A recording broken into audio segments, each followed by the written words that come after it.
All right, thanks for joining. Today is November 20th, 2024, and this is the architecture review meeting, session one. We have a couple items today. Or a couple of them are read only. It could be done async, but Michael has the first one, so I'll leave it to you, Michael. Sure thing. So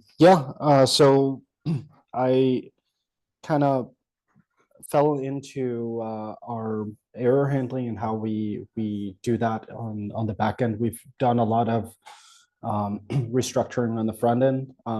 We're no means in a perfect state, but a lot better than it used to be. At least you're able to now define a message in one place and then use it around the application, which is nice. And we kind of be able to rely on the same format. Unfortunately, though, on the back end, I see us using a bunch of different approaches. Some of them is using this service response, and another one is the actually forget what it's called now. Active interaction. Active interaction. Thank you. And I kind of just fell into these different approaches and saw that we're at least not being very consistent with how we format the error messages. And this is in part what makes it really difficult on the front end in the end to handle the errors consistently.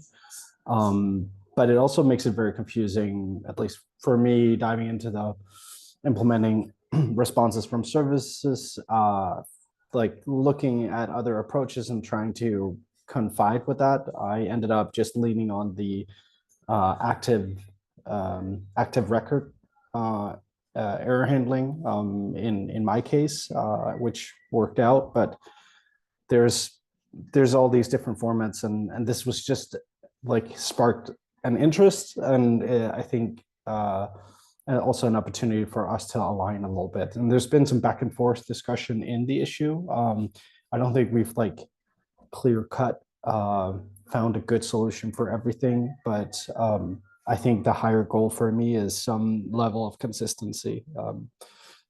Really curious about your thoughts and how are you seeing this, if that's something that you've experienced in your development and see it as a problem or don't see it as a problem.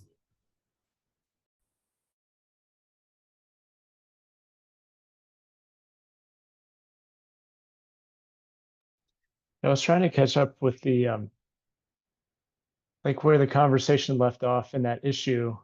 Because what I remember is there was some back and forth about active interaction and the service response, and like where it makes sense to use either one.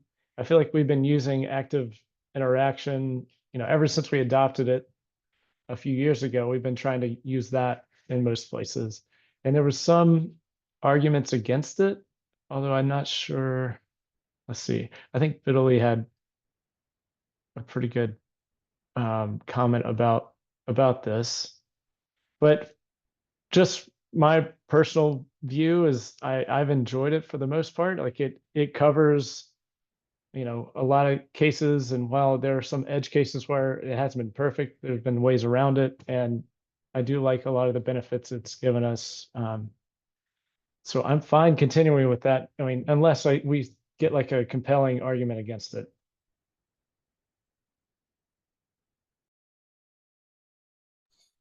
Right, and also to touch upon that, there uncovering some of this, there's been discussion in this area, and these kind of two approaches kind of landed in the application around the same time, and so one was like formally elected in, and another one kind of just made its way in because it aligns with how we're doing stuff in GitLab.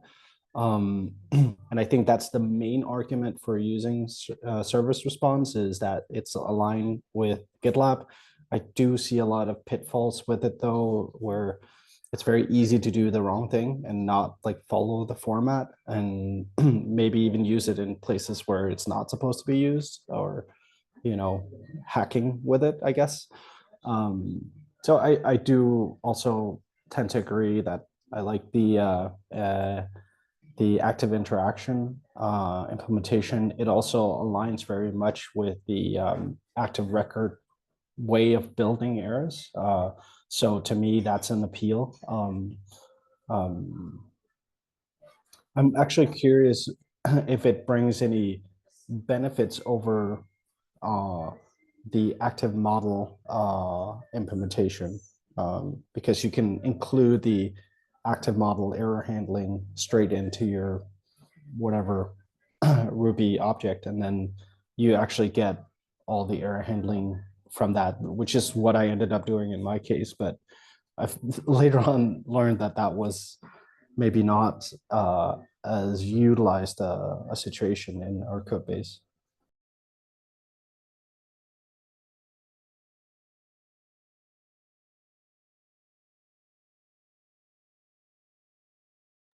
All in all, I don't think we need to discuss. Well, of course, there's benefits, pros and cons for all these different situations, but I think like the higher goal for me is just consistency. Like if we can select something and just go with it and be our structure in the application, I think it's much easier to do the right thing and difficult to do the wrong thing, which is also why I'm hesitant to do. There was a conversation with Lidley to do a mix, like one situation where we use one approach and another situation where we use another. I'm hesitant to do that because it's difficult to, or it makes it not as easy to understand when to use what approach unless we like document it. And when the code speaks for itself and this is the way you handle errors, and like it's, you're just gonna, continue that pattern because it's consistent if it works for you at least.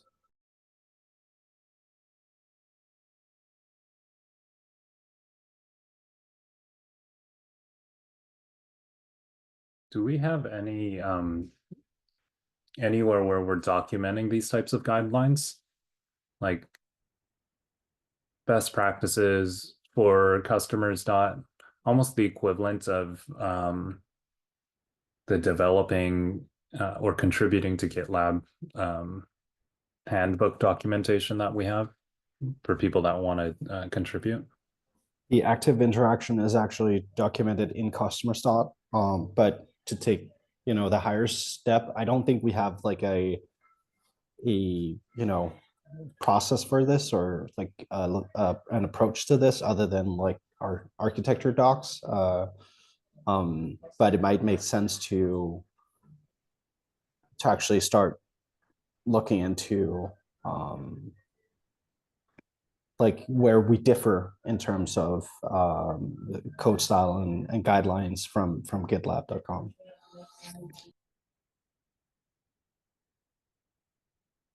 There's Yeah. definitely documentation around this for GitLab. Let me just post in the chat there. So I think that's in the handbook, and I think this discussion has been long running. I remember it from ages ago. So I posted some old discussions or similar discussions. It may be worth checking just in case, because there are definitely arguments, towards doing this or not from the GitLab code base perspective. Yeah, I guess I don't personally have any strong feelings either way, but I just thought it may be interesting to see that. And there's a recent discussion as well. I posted in the agenda about this one is pretty recent. I still see see some people commenting on that, which is about enforcing the correct service response handling. But anyway, probably a lot of these may be good reading, I think.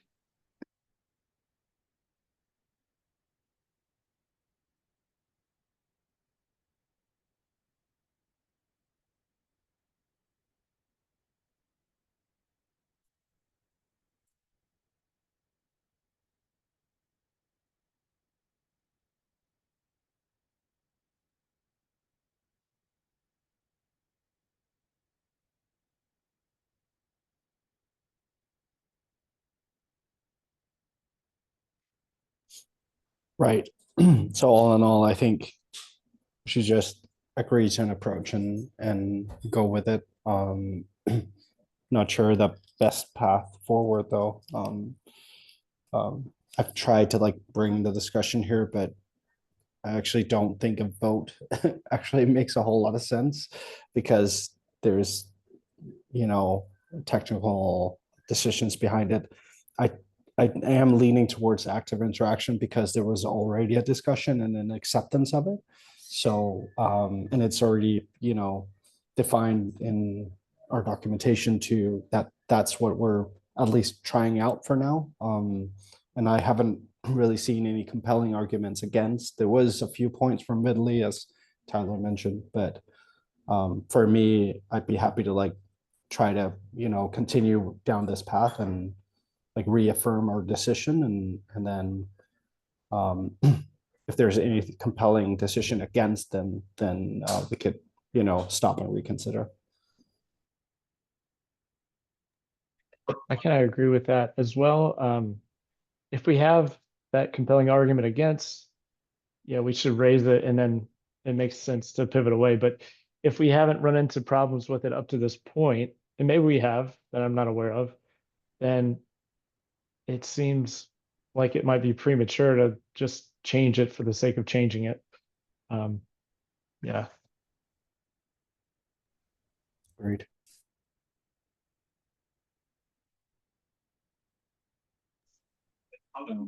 Just for the sake of recording, as people are seeing this afterwards,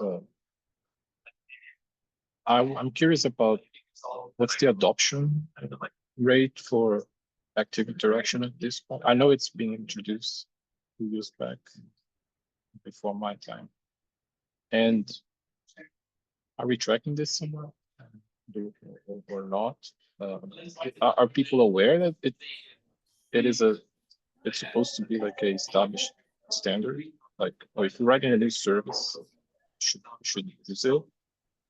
Because I think there's another thing we should consider in case we decide not to use it anymore, is that, okay, now we have to undo all everything that already adopts it and make it not use it anymore, right? Or maybe I'm misunderstanding this. So I don't think we're necessarily tracking it particularly, but I did do an easy, you know, find and search in the code base, and I found 53 at the time of writing when I created the issue. There was 53 uses of the service response and 32 uses of the active interaction. Though active interaction is a complete interface that you include, whereas the service response is on an individual case. So I don't know how that balances exactly, but I would say that that's a pretty wide use of the active interaction, whereas the service response is on a case-by-case situation, and sometimes it's used in a service, and then in other cases where we throw errors, it's something else is used, so it's not very consistent.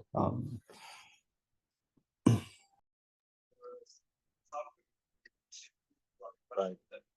Yeah, I think so. Maybe this discussion is not. Maybe it started with the whole service, like the error handling use case of, okay, what the service returns after it's executed, and might become a discussion about like, should we standardize all the services to use active interaction and just stick with it, or should we standardize the other way around, do it the GitLab way?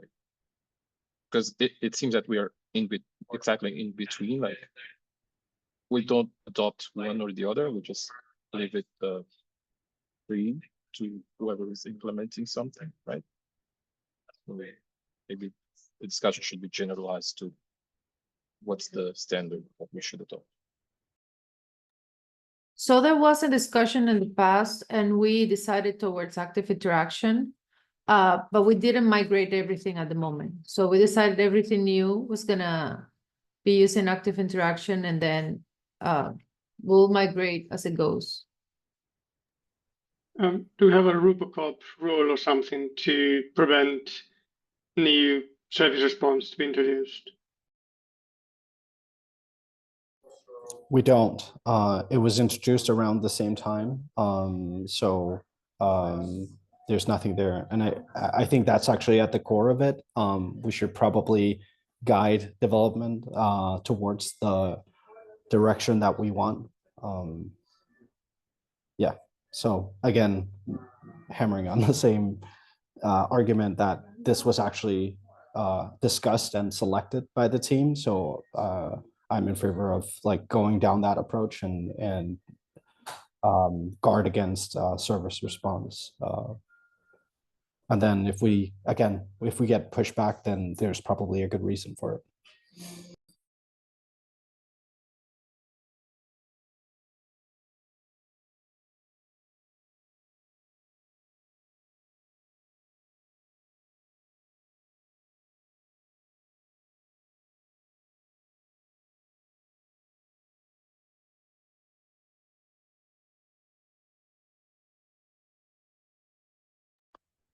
I guess stepping back a little bit, it feels like the service response is a lighter weight solution, and then active interaction is sort of like, at least for what I've used it for, is for services that have, pretty in-depth error handling, or like you wanted to do some validations, things like this, where the service response, I've seen it used just like as a quick, let's return a success with this payload and a failure with this payload. Is there like benefit to having the two options? Or like, I know it leads to maybe I don't want to say inconsistency, because you have, it's like having two tools, and maybe it makes sense to use a tool in one place, not the other. Maybe my question is more like, what are the implications downstream if you do have these two options? Well, I think it's the exact situation that we see right now, where it's a free for all. We're not really guiding development towards using a specific tool in a specific situation. So if we have a way of guiding towards, if you're implementing a service structure, you should implement it with active interaction.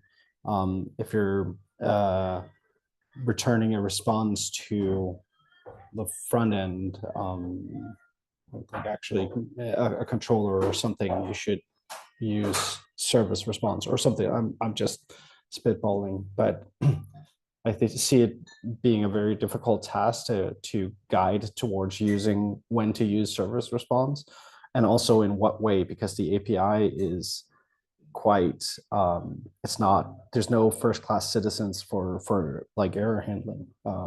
That's something that's on a case-by-case basis, and that's also why there's so much variation with it.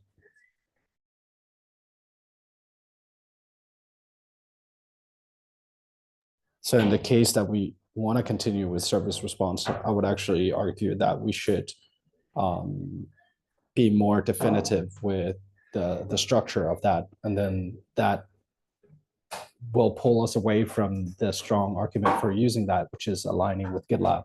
So maybe the discussion is also, should this happen in GitLab as a general, but I think that's another discussion altogether.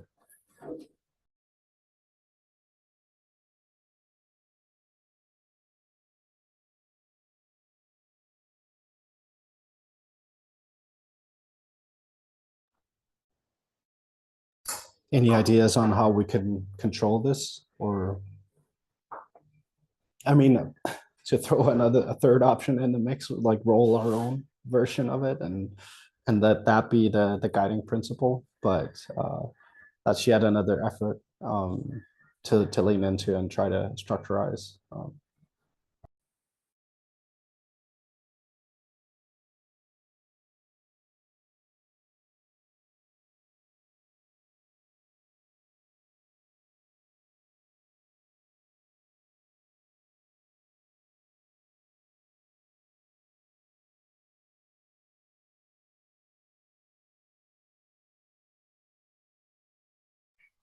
The first thing that we can do is discourage not like throwing errors that are manually defined. So either active interaction or service response.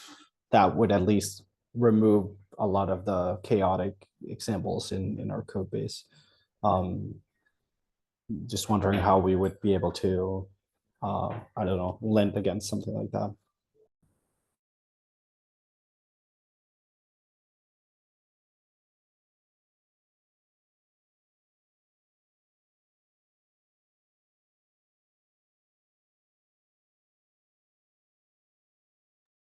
You're talking about a Rubocop definition for this? Yeah, something like that. Yeah.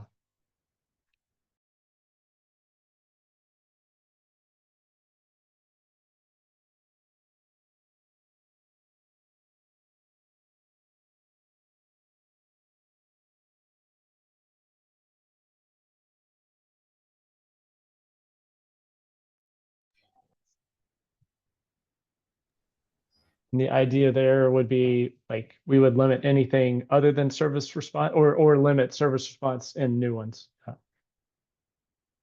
in new use cases. Come again? You're saying limit service response in new services. Yeah. Yeah. To like either have the active interaction interface implemented or throw errors that are formatted by the service response. And then I think the next step that I would like to do is to actually like put errors to be like a first class citizen in the service response and have like a format that it follows rather than it being up to the user. Paulo brings a good point about it being tricky to detect some of this, and this is exactly my point, why I kind of just want to go with the one. But I think Tyler's point about it maybe not being sufficient in all cases is what makes this decisions difficult, I think.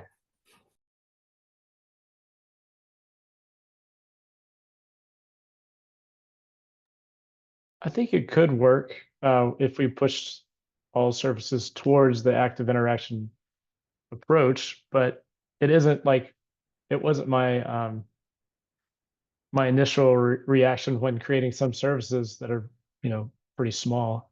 Feels like we're adding a lot of overhead, but I don't know if it has like a performance impact or anything. So I mean, it could be fine.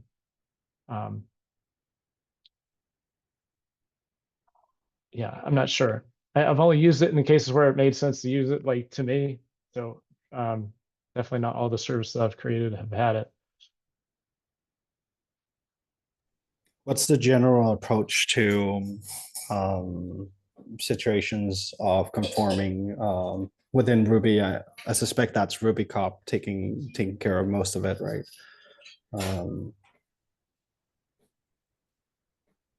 Yeah, you're saying like what is the strategy for conforming to a standard within our like style?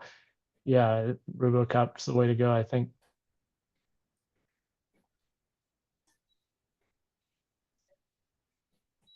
Okay. Yeah, we can mull this over, but yeah, it's going to be difficult. I was thinking of like creating like a third object that would wrap the two and then like check if it's one or the other, but that seems, again, you're pulling in all of the active interaction just to do that, and I don't think that's beneficial at all. So that was the only way around I could think of.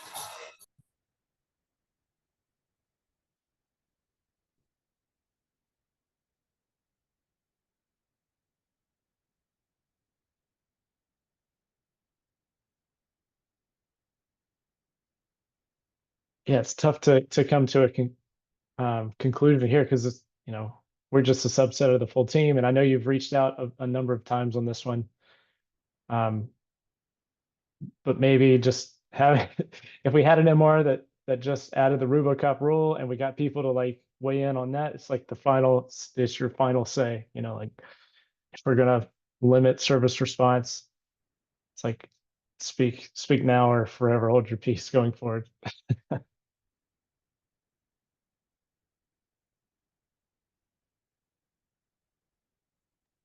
Yeah, I'd be happy to look into this, but honestly, I think it's going to be difficult to catch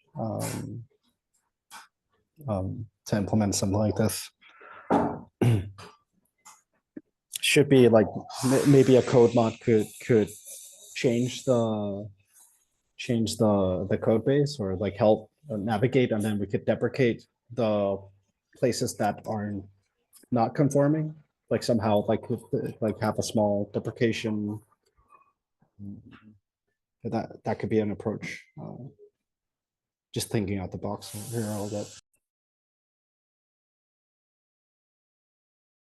Yeah, I mean, if we Anyways. implemented it, we could have, we could just disable the warning in the places where it was already in place and have like a to-do to file to update them at some point. Like a manual linter. Yeah, Yeah. yeah, we could go down that path. At least I think the first step, which is I think most can agree with, is to go through the code base and found the places that aren't conforming to a specific error format, and then like create a to-do there and then like list them in an issue. That should be like I could go ahead and do that. That shouldn't be like too much work. That could be a good start, at least in the right direction. So let me put that down as an action item. That sounds great. Thanks, Michael. I know we're at time, but I just wanted to mention the two items, remaining items that are read-only. You can just read those async from Valerie about the end-to-end test framework updates. Yeah, thanks for joining. Appreciate it. See you all next time.